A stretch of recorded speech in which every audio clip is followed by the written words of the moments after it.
Bismillah. Il faut savoir que l'affiliation bancaire, et plus précisément le parrainage bancaire, sont strictement interdits dans notre religion.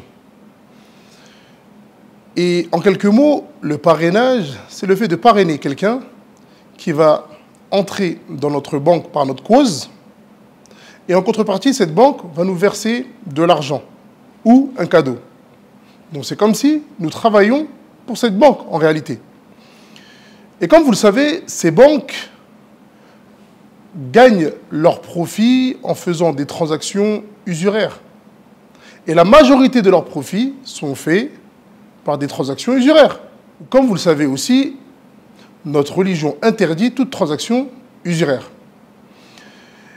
Et comme il est venu dans le hadith, le prophète alayhi salam a maudit celui qui mange de l'usure, celui qui fait manger un riba, celui qui écrit le contrat du riba, de l'usure, et les deux témoins présents lors de ce contrat. Donc ici, on voit que celui qui mange et celui qui fait manger sont maudits. Et pas seulement. Deux ou les trois autres qui n'auront aucun gain dans cette transaction sont aussi maudits.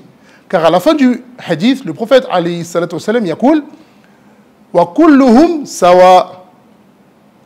Donc, lorsqu'il rajoute ensuite celui qui écrit et les deux témoins, donc ça fait trois personnes qui n'ont aucun gain dans cette transaction, et il dit wa kulluhum sawa. Donc tous ceux-là sont semblables. Donc ici on comprend que ceux qui ne vont même pas profiter de cette transaction, ils rentrent dans la parole du prophète alayhi salatu wassalam. Que dire de celui qui va percevoir de l'argent dans cette transaction, ou qui va faire entrer son frère dans cette banque?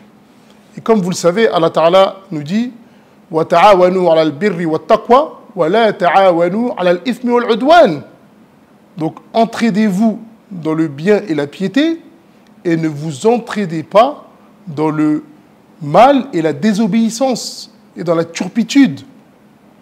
Et il ne fait aucun doute que d'inciter ses frères à entrer dans une banque, ça rentre bien évidemment dans le ta'awun ala al-ithmi wal-'udwan.